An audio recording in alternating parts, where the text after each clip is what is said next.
ಅಂದ್ರೆ ಎಚ್ಚರಿಕೆ ಇದೆ. 4% is a iceberg of the Congress. ನಾವಿದನ್ನ ಮರಿಬಾರದು. ಕಾಂಗ್ರೆಸ್ಸಿನ ನೀತಿನೇ ಹಿಂದೂ ವಿರೋಧಿ ನೀತಿಯನ್ನ ಅನುಸರಿಸ್ತಾ ಇದೆ. 100 ವರ್ಷಗಳಲ್ಲಿ ಕಾಂಗ್ರೆಸ್ ಪ್ರಾರಂಭ ಮಾಡಿರುವಂತದ್ದು 1889ನೇ ಇಸ್ವಿಯಲ್ಲಿ ಎ.ಓ. ಹ್ಯೂಮ್ ಎನ್ನುವಂತಹ ಒಬ್ಬ ವಿದೇಶಿ ಮಾಂತ್ರಿಕನ ಮುಖಾಂತರ ಕಾಂಗ್ರೆಸ್ ಪ್ರಾರಂಭವಾಯಿತು. ಅಂದ್ರೆ 100 ವರ್ಷದ ಮುಂಚೆ ಪ್ರಾರಂಭ ಮಾಡಿರೋರು ಒಬ್ಬ ವಿದೇಶಿ, ಈಗ ನಡೆಸ್ತಾ ಇರುವಂತವಳು ವಿದೇಶಿ ಮಹಿಳೆ. ನಾವಿದರ ಬಗ್ಗೆ ಜಾಗೃತರಾಗಿರಬೇಕು. ಈ ದೇಶವನ್ನ ಹಾಳು ಮಾಡೋದಕ್ಕೋಸ್ಕರ ಎಲ್ಲ ನೀತಿ ನಿರ್ಧಾರಗಳನ್ನ ಮಾಡ್ತಾ ಇದೆ ಕಾಂಗ್ರೆಸ್.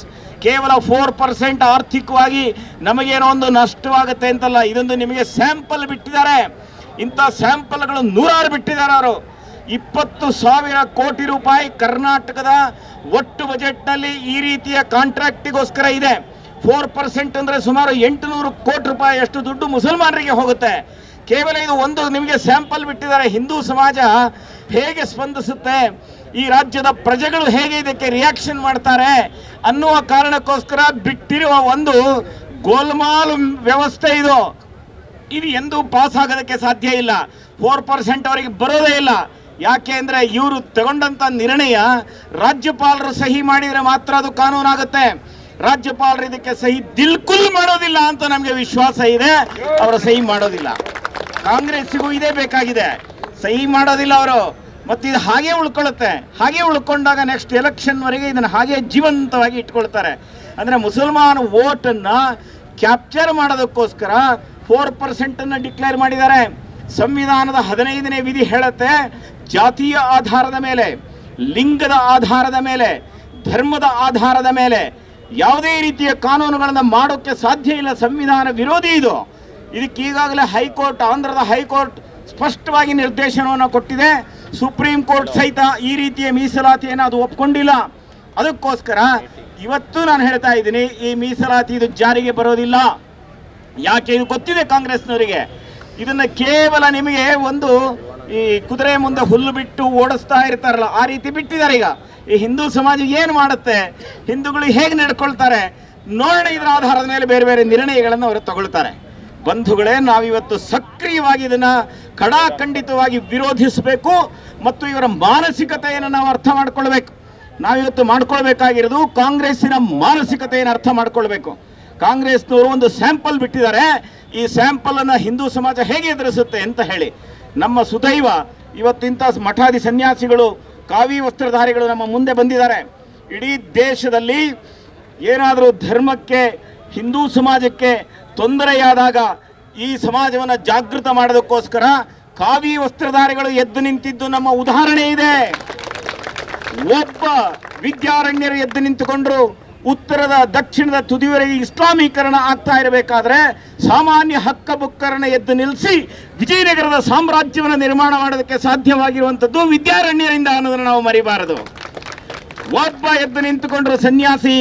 ಆ ಸನ್ಯಾಸಿ ಎದ್ದು ನಿಂತ್ಕೊಂಡ್ರು ಉತ್ತರದ ಔರಂಗಜೇಬನಿಂದ ಹಿಡಿದು ದಕ್ಷಿಣದ ಆದಿಲ್ ಶಾಹಿಯವರೆಗೆ ಇಡೀ ಹಿಂದೂ ಸಮಾಜವನ್ನು ಹಾಳು ಮಾಡ್ತಾ ಇದ್ದಂಥ ದಿನಗಳಲ್ಲಿ, ಮುಸಲ್ಮಾನರ ದಬ್ಬಾಳಿಕೆ ಇದ್ದಂಥ ದಿನಗಳಲ್ಲಿ ಒಬ್ಬ ಸಮರ್ಥ ರಾಮದಾಸರು ಛತ್ರಪತಿ ಶಿವಾಜಿಯನ್ನು ತಯಾರು ಮಾಡಿದರು.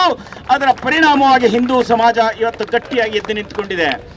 ನಾವು ಸಾಧು ಸಂತರ ಪ್ರೇರಣೆ, ಅವರ ಒಂದು ನಿರ್ದಿಷ್ಟವಾದಂಥ ದೃಷ್ಟಿಕೋನ, ಅದರ ಮುಖಾಂತರ ಹಿಂದೂ ಸಮಾಜವನ್ನು ನಾವು ಜಾಗೃತ ಮಾಡುವ ಅವಶ್ಯಕತೆ ಇದೆ.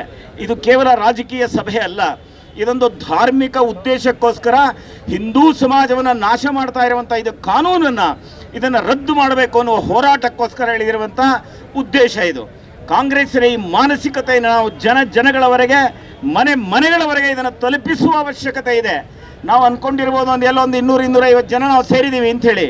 ಇದೊಂದು ಕೇವಲ ಸಾಂಕೇತಿಕ ಪ್ರತಿಭಟನೆ. ಇದು ಕೋಟ್ಯಾಂತರ ಜನ ಹಿಂದೂಗಳು ಇವತ್ತು ಒಟ್ಟಿಗೆ ಸೇರೋದಕ್ಕೆ ಸಾಧ್ಯ ಇದೆ ಅನ್ನೋದಕ್ಕೆ ಇಡೀ ಜಗತ್ತೇ ಬೆರಗಾಗುವ ರೀತಿಯಲ್ಲಿ, ಇಡೀ ಜಗತ್ತಿನಲ್ಲಿ ಒಂದು ಹಿಂದೂ ಸಮಾಜ ಇಷ್ಟು ದೊಡ್ಡ ಪ್ರಮಾಣದಲ್ಲಿ ಒಟ್ಟಿಗೆ ಸೇರಿಸ್ಬೋದು. ಒಂದು ದೇಶದ 70% ಜನ ಒಂದು ಕಡೆ ಸೇರಬಹುದು ಅನ್ನೋದನ್ನು ಇತ್ತೀಚೆಗೆ ಕುಂಭಮೇಳದಲ್ಲಿ ನಾವು ನೋಡಿದ್ದೀವಿ. 70% ಜನ, ಒಂದು ದೇಶದ 70% ಜನ, 65 ಕೋಟಿ ಜನ ಹಿಂದೂಗಳು ಒಟ್ಟಿಗೆ ಸೇರಿದ್ರು. ಧರ್ಮಕ್ಕೆ ಏನಾದರೂ ತೊಂದರೆಯಾದಾಗ, ಧರ್ಮಕ್ಕೆ ಏನಾದರೂ ಅವಮಾನ ಆದಾಗ, ಧರ್ಮ ಯಾವತ್ತಾದರೂ ಸಮಸ್ಯೆಯಲ್ಲಿ ಸಿಕ್ಕಾಕೊಂಡಾಗ ಇಡೀ ಸಮಾಜ ಎದ್ದು ನಿಂತ್ಕೊಳ್ಳುತ್ತೆ. ಇಂಥ ಸಾಧು ಸಂತರು ಎದ್ದು ನಿಂತ್ಕೊಳ್ತಾರೆ. ಜಗತ್ತು ಮಾರ್ಗದರ್ಶನ ಮಾಡೋದಕ್ಕೋಸ್ಕರ ಇಂಥ ಮಹಾನುಭಾವರು ಇವತ್ತು ಬರ್ತಾರೆ. ಅದಕ್ಕೆ ನಾವು ಅಷ್ಟೇ ಈ 4% ಮೀಸಲಾತಿಯಲ್ಲಿ ಕೇವಲ ಆರ್ಥಿಕ ದೃಷ್ಟಿಕೋನ ಅಷ್ಟನ್ನೇ ಯೋಚನೆ ಮಾಡಬಾರದು. ಕಾಂಗ್ರೆಸ್ಸಿನ ಮಾನಸಿಕತೆಯನ್ನು ನಾವು ಇವತ್ತು ಯೋಚನೆ ಮಾಡುವ ಅವಶ್ಯಕತೆ ಇದೆ. ಈ ದೇಶದಲ್ಲಿ ಬ್ರಿಟಿಷರೇನೋ ಹೊರಟೋದು, ಅಧಿಕಾರ ಹಸ್ತಾಂತರವಾಯ್ತೇ ವಿನಃ ನಮಗೆ ನಿಜವಾದ ಅರ್ಥದಲ್ಲಿ ಸ್ವಾತಂತ್ರ್ಯ ಸಿಗಲಿಲ್ಲ. ನಮಗೆ ನಿಜವಾದ ಅರ್ಥದಲ್ಲಿ ನಮ್ಮದೇ ಆಗಿರುವಂಥ ಅಂಶಗಳನ್ನು ಜಾರಿಗೆ ತರಬೇಕಾದ್ರೆ 70 ವರ್ಷ ತಗೊಂಡಿದೆ. ಒಂದು ಕಾಶ್ಮೀರ ಇದು ನಮ್ಮ ಅವಿಭಾಜ್ಯ ಅಂಗ, ಅಲ್ಲಿ ಹಿಂದೂಗಳು ಆನಂದವಾಗಿ ಓಡಾಡಬಹುದು ಅಂತ ನಿಶ್ಚಯ ಮಾಡಬೇಕಾದ್ರೆ 70 ವರ್ಷ ಬೇಕಾಯಿತು ಆರ್ಟಿಕಲ್ 370 ರದ್ದು ಮಾಡೋದಕ್ಕೆ. ಒಂದು ರಾಮ ಜನ್ಮಭೂಮಿಯಲ್ಲಿ ರಾಮ ಮಂದಿರ ನಿರ್ಮಾಣವಾಗಬೇಕು ಅಂತ ಹೋರಾಟ ಮಾಡಿರುವಂಥದ್ದು 1-2 ವರ್ಷಗಳಲ್ಲ, 500 ವರ್ಷಗಳು ಹೋರಾಟ ಮಾಡಬೇಕಾಯ್ತು ನಾವು. ಆಗ ಯಶಸ್ವಿಯಾಗಿ ನಾವು ಅದರಲ್ಲಿ ರಾಮ ಜನ್ಮಭೂಮಿಯಲ್ಲಿ ಸುಂದರವಾದ ಭವ್ಯವಾದ ರಾಮ ಮಂದಿರ ಇವತ್ತು ಎದ್ದು ನಿಂತುಕೊಳ್ಳಿಕ್ಕೆ ಸಾಧ್ಯವಾಗಿದೆ. ಬಂಧುಗಳೇ, ಹಿಂದೂಗಳು ಸಂಘಟಿತರಾಗಬೇಕು, ಹಿಂದೂಗಳು ಒಂದಾಗಬೇಕು. ಇಂಥ ಕ್ಷುಲ್ಲಕವಾದಂಥ ರಾಜಕಾರಣಿಗಳ ಮಾನಸಿಕತೆಯನ್ನು ಕಿತ್ತು ಬಿಸಾಡುವಷ್ಟು ಹಿಂದೂಗಳು ಜಾಗೃತರಾಗುವಂಥ ಅವಶ್ಯಕತೆ ಇದೆ. ಅದಕ್ಕೋಸ್ಕರನೇ ಯೋಗಿ ಆದಿತ್ಯನಾಥ್ ಅಂತವರು ಘೋಷಣೆಯನ್ನು ಮಾಡಿದರು, ಬಟೆಂಗೆ ತೋ ಕಟೆಂಗೆ. ನೀವೇನಾದರೂ 2 ಆದರೆ ತುಂಡಾಗಿ ಹೋಗ್ತೀರಿ, 2 ಆಗಬಾರ್ದು, 1 ಆಗಬೇಕು ಅಂತ ಅವ್ರು ಹೇಳಿದರು. ಅದಕ್ಕೋಸ್ಕರ ಬಟೆಂಗೆ ತೋ ಕಟೆಂಗೆ ಆಗಬಾರ್ದಾದರೆ ಹಿಂದೂ ಸಮಾಜ ಒಂದಾಗಿ ಎದ್ದು ನಿಲ್ಲಬೇಕು. ಇಂಥ ಮೀಸಲಾತಿಯನ್ನು, ಮುಸ್ಲಿಂ ಪರವಾದಂಥ ನೀತಿಯನ್ನು ನಾವು ಕಡಾಖಂಡಿತವಾಗಿ ವಿರೋಧ ಮಾಡಬೇಕು. ಗಲ್ಲಿಗಳಲ್ಲಿ ಇದನ್ನು ವಿರೋಧ ಮಾಡಬೇಕು. ಇಲ್ಲದ್ರೆ ಇವತ್ತು ದುಷ್ಟ ಶಕ್ತಿಗಳು ತಯಾರಾಗಿದೆ. ಇಸ್ಲಾಮೀಕರಣದ ದುಷ್ಟ ಶಕ್ತಿಗಳು ಇವತ್ತು ಭಾರಿ ದೊಡ್ಡ ಪ್ರಮಾಣದಲ್ಲಿ ತಯಾರಾಗಿದ್ದಾರೆ. ನಿಮಗೊಂದೆರಡು ಘಟನೆಗಳನ್ನು ಹೇಳ್ತೀನಿ, ಆಶ್ಚರ್ಯ ಆಗಬಹುದು. ನಮ್ಮ ದೇಶದಲ್ಲಿ ಅತ್ಯಂತ ಹೆಚ್ಚು ಜನ ಪ್ರವಾಸ ಮಾಡುವಂಥದ್ದು ರೈಲಿನಲ್ಲಿ. ಆ ರೈಲಿನಲ್ಲಿ ಪ್ರವಾಸ ಮಾಡುವ ಹಿಂದೂಗಳಿಗೆ ಆಘಾತ ಮಾಡೋದಕ್ಕೋಸ್ಕರ ರೈಲ್ವೆ ಲೈನ್ಗಳು ಯಾವುದಿದೆ, ಇವತ್ತು ರೈಲ್ವೆ ಹಳಿಗಳು, ಅದನ್ನು ಇವತ್ತು ನಾಶ ಮಾಡ್ತಾ ಇದ್ದಾರೆ. ನೀವು ವಾಟ್ಸಪ್ಪಲ್ಲಿ ಇದರಲ್ಲಿ ಸೋಷಿಯಲ್ ಮೀಡಿಯಾದಲ್ಲಿ ನೋಡಿರಬಹುದು. ರೈಲ್ವೆ ಹಳಿಗಳನ್ನು ಯಾಕೆ ನಾಶ ಮಾಡ್ತಾರೆ ಅಂತ ಹೇಳಿದರೆ, ಬಹುಸಂಖ್ಯಾತ ಹಿಂದೂಗಳು ಪ್ರಯಾಣ ಮಾಡುವಂಥದ್ದು ರೈಲಿನಲ್ಲಿ ಹೋದರೆ 1000 ಗಟ್ಟಲೆ ಜನ ಸಾಯಲಿ ಅಂತ ಹೇಳಿ ಅವರು ಆ ರೈಲಿನಲ್ಲಿರುವಂಥ ಹಳಿಗಳನ್ನು ನಾಶ ಮಾಡುವಂಥದ್ದು, ಅದರಲ್ಲಿ ಗ್ಯಾಸ್ ಸಿಲಿಂಡರ್ ಇಡುವಂಥದ್ದು, ರೈಲ್ವೆ ಹಳಿಗಳ ಮೇಲೆ ದೊಡ್ಡ ದೊಡ್ಡ ಕಂಬಿಗಳನ್ನು ಹಾಕುವಂಥದ್ದನ್ನು ಮಾಡ್ತಾ ಇದ್ದಾರೆ. ಇದರ ವಿರುದ್ಧ ಹೋರಾಟ ಮಾಡೋದಕ್ಕೋಸ್ಕರ ಒಂದು ದೊಡ್ಡ ಅಂಡರ್ ಗ್ರೌಂಡ್ ಕೆಲಸ ನಮ್ಮ ಕಡೆಯಿಂದ ಪ್ರಾರಂಭ ಆಗಿದೆ. ಅದರ ಪ್ರಮುಖರೊಬ್ಬರು ಈ ಸಭೆಯಲ್ಲಿ ಅವರು ಉಪಸ್ಥಿತರಿದ್ದಾರೆ ಅಂತ ಹೇಳೋದಕ್ಕೆ ನನಗೂ ಬಹಳ ಖುಷಿಯಾಗುತ್ತೆ. ಸೊ ಅದಕ್ಕೋಸ್ಕರ ಇಂಥ ಒಂದು ದೊಡ್ಡ ದುಷ್ಕೃತ್ಯಗಳು, ಉಗ್ರಗಾಮಿ ಚಟುವಟಿಕೆಗಳು ಇವತ್ತು ದೇಶದಲ್ಲಿ ನಡೀತಾ ಇದೆ. ನಾವಿದಕ್ಕೆ ಜಾಗೃತರಾಗಬೇಕು, ನಾವಿದಕ್ಕೆ ಸಂಘಟಿತರಾಗಬೇಕು, ನಾವಿದರ ವಿರುದ್ಧ ಹೋರಾಟವನ್ನು ಮಾಡೋದಕ್ಕೆ ತಯಾರಾಗಬೇಕಾಗಿದೆ. ಅದಕ್ಕೋಸ್ಕರ ಇಂಥ ಒಂದು ಮೀಸಲಾತಿ ಒಂದು ಕೇವಲ ನೆಪ ಮಾತ್ರ. ಇದು ಮೀಸಲಾತಿ ನಮಗಿರುವಂಥದ್ದು, ಮುಸಲ್ಮಾನರಿಗೆ ಕೊಡ್ತಾ ಇರುವಂಥ ಮೀಸಲಾತಿ, ಇದು ಕಾಂಗ್ರೆಸ್ ಹುಟ್ಟು ಹಾಕಿರುವಂಥ ಒಂದು ಸಣ್ಣ ದೃಷ್ಟಿಕೋನ ಅಷ್ಟೇ. ಸಣ್ಣದಿದು, ಭಾರಿ ದೊಡ್ಡದೇನಲ್ಲ. ಇದರಲ್ಲಿ ಹಿಂದೂ ಸಮಾಜ ಏನು ಮಾಡುತ್ತೆ, ಹೇಗೆ ರಿಯಾಕ್ಟ್ ಮಾಡ್ತೀವಿ ನಾವು, ಅದರ ಆಧಾರದ ಮೇಲೆ ನಿಮಗೆಲ್ಲ ಕಡೆ ಮೀಸಲಾತಿಯನ್ನು ತರ್ತಾರೆ. ಈ ರಸ್ತೆಯಲ್ಲಿ 40% ಮುಸಲ್ಮಾನರೇ ಓಡಾಡಬೇಕು, 4% ಇದು ಈ ರಸ್ತೆ ಪೂರ್ತಿ ಮುಸಲ್ಮಾನರಿಗೆ ಮೀಸಲಾಗಿದ್ದು, ಈ ಕಾಲೇಜಲ್ಲಿ ಮುಸಲ್ಮಾನರಿಗೆ ಮೀಸಲಾಗಿರೋದು, ಇಲ್ಲಿರುವಂಥ ಕುಡಿಯುವ ನೀರು ಮುಸಲ್ಮಾನರಿಗೆ ಮೀಸಲಾಗಿರೋದು ಇಷ್ಟು %. ಹೀಗೆ ಪರ್ಸೆಂಟೇಜನ್ನು ಪ್ರಾರಂಭ ಮಾಡ್ತಾರೆ. ನಾನೇನು ಕತೆ ಹೇಳ್ತಾ ಇಲ್ಲ. ಇವತ್ತು ಇಂಗ್ಲೆಂಡಿನ ವರದಿಯನ್ನು ತೆಗೆದು ನೋಡಿ. ಇಂಗ್ಲೆಂಡಿನಲ್ಲಿ ಒಂದೊಂದು ದೊಡ್ಡ ಏರಿಯಾದಲ್ಲಿ ಮುಸಲ್ಮಾನರ ಅಲ್ಲದೆ ಇರೋರು ಆ ರೋಡಿಗೆ ಬರೋಕ್ಕೆ ಸಾಧ್ಯ ಇಲ್ಲ ಅಂತ ಬೋರ್ಡನ್ನು ಹಾಕಿದ್ದಾರೆ. ಇಂಗ್ಲೆಂಡಲ್ಲಿರುವಂಥ 40% ಇಂಗ್ಲೆಂಡ್ ಇವತ್ತು ಮುಸ್ಲಿಂಮಯವಾಗಿದೆ. ಆ ರೀತಿ ಒಂದು ದೊಡ್ಡದಾಗಿರುವಂಥ ಷಡ್ಯಂತ್ರ, ಇಸ್ಲಾಮೀಕರಣದ ಷಡ್ಯಂತ್ರ ಇಡೀ ಜಗತ್ತಿನಾದ್ಯಂತ ನಡೀತಾ ಇದೆ.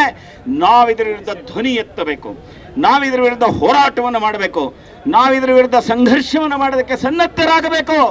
ಕೇವಲ ಭಾಷಣದಿಂದ, ಘೋಷಣೆಯಿಂದ, ಮೆರವಣಿಗೆಗಳಿಂದ ಅಷ್ಟೇ ಅಲ್ಲ, ನಾವು ಸಹಿತ ಅದಕ್ಕೆ ಸರಿಯಾಗಿ ಉತ್ತರ ಕೊಡುವ ರೀತಿಯಲ್ಲಿ ತಯಾರಾಗಬೇಕಾಗಿದೆ. ಹಿಂದೂ ಸಮಾಜ ಸಿದ್ಧತೆಯನ್ನು ಮಾಡಿಕೊಳ್ಬೇಕಾಗಿದೆ. ಪ್ರಾಯಶಃ ಇನ್ನು ಮೇಲೆ justice without strength is important ಅಂತ ಹೇಳ್ತಾರೆ. ನಿಮಗೆ ನ್ಯಾಯ ಇರಬಹುದು, ಆದರೆ ನೀವು ನ್ಯಾಯಕ್ಕೆ ಶಕ್ತಿ ಇಲ್ಲದೆ ಇದ್ದರೆ ಆ ನ್ಯಾಯ ಅದು ನಪುಂಸಕ ಅಂತ ಒಂದು ವಾದ ಇದೆ. Justice without strength is important. ಹಾಗಾಗಿ ನಮಗೆ ಹಿಂದೂ ಸಮಾಜಕ್ಕೆ ಶಕ್ತಿ ಇಲ್ಲದೆ ಇದ್ದರೆ, ಹಿಂದೂ ಸಮಾಜ ಸಂಘಟಿತವಾಗದೇ ಇದ್ದರೆ ನಾವು ದುರ್ಬಲರಾಗ್ತೀವಿ, ನಾವು ನಪುಂಸಕರಾಗ್ತೀವಿ. ನಾವು ಆ ದಿಕ್ಕಲ್ಲಿ ಪ್ರಯತ್ನವನ್ನು ಮಾಡಬೇಕು. ಸಂಘರ್ಷಕ್ಕೆ ಸನ್ನದ್ಧರಾಗುವಂಥ ಮಾನಸಿಕತೆ ಇವತ್ತು ಹಿಂದೂ ಸಮಾಜಕ್ಕಿದೆ. ಆ ದಿಕ್ಕಲ್ಲಿ ಈ 4% ಮೀಸಲಾತಿಯನ್ನು ಮುಸಲ್ಮಾನರಿಗೆ ಏನು ಕೊಡ್ತಾ ಇದ್ದಾರೆ, ಇದು ಕೇವಲ ಸ್ಯಾಂಪಲ್ ಇದು ಅಂತ ನಾವು ಅರ್ಥವನ್ನು ಮಾಡಿಕೊಂಡು ಇದರ ವಿರುದ್ಧವನ್ನು ಧ್ವನಿ ಎತ್ತಬೇಕು. ಭವಿಷ್ಯದಲ್ಲಿ ಇಂಥ ಅನೇಕ ಸಂಗತಿಗಳು ಆಗೋದಿದೆ. ಕಾನೂನು ರೀತಿಯಲ್ಲಿ ಅವರು ಮಾಡೋರಿದ್ದಾರೆ. ಆದರೆ ಅದರ ವಿರುದ್ಧ ಈ ಸಮಾಜವನ್ನು ತಯಾರು ಮಾಡುವಂಥ ಕೆಲಸವನ್ನು ನಾವು ಮಾಡಬೇಕು. ಅಂಥ ಶಕ್ತಿಯನ್ನು ಎಲ್ಲ ಸಾಧು ಸಂತರು, ಎಲ್ಲ ಸದ್ಭಕ್ತರು, ಎಲ್ಲ ಹಿಂದೂ ಸಮಾಜದ ಪ್ರಮುಖರು ನಮಗೆ ಶಕ್ತಿಯುತವಾಗಿ ಬೆಂಬಲವಾಗಿ ನಿಂತುಕೊಳ್ಳಿ ಅಂತ ಆಗ್ರಹವನ್ನು ಮಾಡ್ತಾ, ಈ ಮಸೂದೆಯನ್ನು ಯಾವುದೇ ಕಾರಣಕ್ಕೂ ರಾಜ್ಯಪಾಲರು ಇದಕ್ಕೆ ಸಹಿ ಮಾಡಬಾರದು ಮತ್ತು 4% ಮೀಸಲಾತಿ ಮುಸಲ್ಮಾನರಿಗೆ ಸಿಗಬಾರದು ಅನ್ನುವ ಖಂಡಿತವಾದ ಘೋಷಣೆಯನ್ನು ಮಾಡಿ ವಿಶ್ವ ಹಿಂದೂ ಪರಿಷತ್ ಇದಕ್ಕೆ ಪ್ರಬಲವಾಗಿ ವಿರೋಧವನ್ನು ವ್ಯಕ್ತಪಡಿಸುತ್ತೆ ಎನ್ನುವಂಥ ಅಂಶವನ್ನು ತಿಳಿಸ್ತಾ ನನ್ನ 2 ಮಾತುಗಳನ್ನು ಮುಗಿಸ್ತೇನೆ. ಬೆಂಗಳೂರಿನ ಸಮಗ್ರ ಸುದ್ದಿಗಾಗಿ ನೋಡಿ ಕರ್ನಾಟಕ ಟಿವಿ ಬೆಂಗಳೂರು.